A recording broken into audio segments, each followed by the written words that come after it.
प्यारे बच्चों, ये एक्सरसाइज चैप्टर 6 दी है electromagnetic induction the next question 6.5 करने जा रहे हैं। Statement 1 meter long metallic rod is rotated with angular frequency of 400 radian per second about an axis normal to the rod passing through its one end. The other end of the rod is in contact with the circular metallic ring.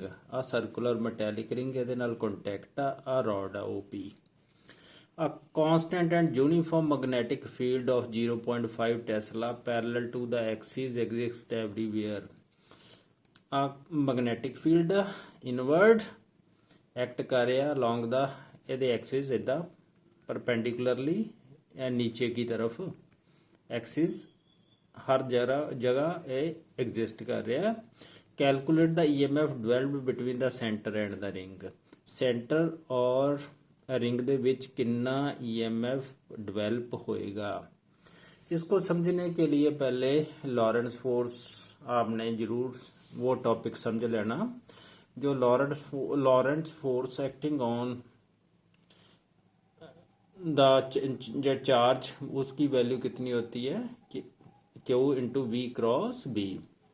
जब भी कोई conductor move करता है magnetic field में, कोई charge move करता है with velocity in magnetic field, तो उस पर जो लॉरेंस फोर्स लगती है उसकी वैल्यू ऐसे निकाल सकते हैं Q into v cross b. ये वेक्टर क्वांटिटी है कि डायरेक्शन है लॉरेंस फोर्स दी वो v cross b. Right hand rule से हम ऐसे निकाल सकते हैं वी क्रॉस बी। लो जहां देखते हैं कैसे।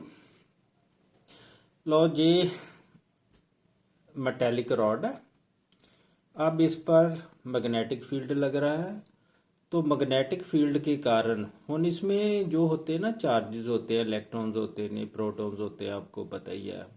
अब उस पर जब फोर्स लगेगी, जब जो इसमें जो मूव कर रहा है तो क्या होगा, इसमें जो फोर्स लगनी है उसने क्या करना है, जो इस मेटेलिक रॉड में चार्जेस है उस पर जो फोर्स लगेगी उसने क्या करना है। देखो डायरेक्शन कैसे निकालनी है हमने, v क्रॉस बी है। वेलोसिटी इधर एंगुलर वेलोसिटी और फील्ड नीचे की तरफ है, तो ऐसे हो गया ना, नीचे की तरफ अंगूठा जाएगा राइट हैंड रूल के, तो थंब इधर है। इसका मतलब किस तरफ फोर्स लग रही है, इस तरफ, इस डायरेक्शन में फोर्स लग रही है। लेकिन ये चार्ज क्यों पॉजिटिव के लिए है, तो जो इलेक्ट्रॉन्स है उन पर फोर्स इधर लगेगी। इसका मतलब फिर इलेक्ट्रॉन इधर अकम्युलेट होते जाएंगे, प्रोटॉन इधर इकट्ठे होते जाएंगे, प्लस चार्ज इधर माइनस चार्ज इधर, तो जैसे पोटेंशियल डिफरेंस क्रिएट हो जाएगा। लो अब थोड़ा लिख ले। As the rod is rotated free electrons in the rod move towards the outer end due to Lorentz force and get distributed over the ring. तो रिंग पे ऐसे डिस्ट्रीब्यूट हो जाएंगे। The resulting separation of charges produces an EMF across the ends of the rod. At certain value of M there is no more flow of electron. एक limit ही होगी, फिर जे electron वहां फ्लो नहीं करेंगे। और तो जो magnitude of EMF generated across the length dr of the rod as it moves at right angles to the magnetic field is given by DE is equal to BV/dr। लो ये भी बात समझ लेते हैं। अब जो इंड्यूस EMF इसमें produce होनी है उसकी वैल्यू होती है BLV। लेकिन जहाँ थोड़ी प्रॉब्लम है, क्योंकि ये मूव कर रहा है ना मैग्नेटिक फील्ड में, B मैग्नेटिक फील्ड है, जहाँ R लेंथ है और V वेलोसिटी है, जहाँ एंगुलर वेलोसिटी अगर तो परपेंडिकुलरली ऐसे मूव करता फिर तो प्रॉब्लम नहीं थी। ये एंगुलर वेलोसिटी ऐसे घूम रहा है ऐसे, तो ओमेगा इसकी एंगुलर वेलोसिटी है। तो अगर इसकी बात करें, इसका हर पार्ट ना, अगर इसको छोटे छोटे भागों में बांट दें, ऐसे छोटे छोटे भागों में बांट दें। लो जहाँ क्लियर करके दिखाता हूँ, जो OP पार्ट मेटेलिक रॉड मैंने जहाँ बना दिया ऐसे। लो ये मैग्नेटिक फील्ड नीचे की तरफ जो मैंने शो कर दिया, तो इसको मैंने छोटे छोटे भागों में बांट दिया। एक भाग मैं जहां लेता हूं जो R डिस्टेंस पर है, वो से कितने डिस्टेंस R, कितना उसकी लेंथ कितनी है dr, तो उस पर उस ये जो EMF इंड्यूस करेगा। एक बात और समझ लो, जहाँ प्रॉब्लम क्यों है, जहाँ हाई प्रॉब्लम इसलिए है कि इसकी स्पीड कम है, इसकी स्पीड उससे ज़्यादा, इसकी स्पीड उससे ज़्यादा, अगर छोटे छोटे भागों में बांट दे तो जहाँ पर पी पॉइंट पर जो पार्ट है छोटा उसकी स्पीड सबसे ज़्यादा है, अगर इसको छोटे छोटे भागों में बांट दो। इसका मतलब जितने ओ से लेकर पी तक पार्ट्स हैं छोटे छोटे, इनकी सभी जो स्पीड है चेंज हो रही है। तो स्पीड ऐसे बढ़ रही है ऊपर, जैसे जैसे हम ओ से पी की तरफ बढ़ रहे हैं। तो फिर जहाँ हमें फिर क्या करेंगे, ये छोटे छोटे पार्ट्स में जो ईएमएफ इंड्यूस हो रही है उनको जोड़ लेंगे, ऐड अप कर लेंगे, तो टोटल ईएमएफ हमारे पास आ जाएगी। तो उसके लिए हमें इंटीग्रेशन करनी पड़ेगी।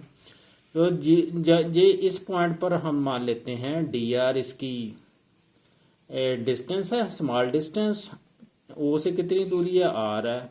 तो फिर जहाँ इंड्यूस ईएमएफ कितनी ईएमएफ इंड्यूस होगी जहाँ पर, that is equal to integration D E is equal to integration D E is equal to integration 0 to R, जहाँ एल थी ना, जहाँ फर्क का हमने आर लिखा हुआ है, इसकी लेंथ जो 0 से लेकर आर तक हमने सम अप करना, बी वी डी आर, ये तो हमारे पास फार्मूला है ही था।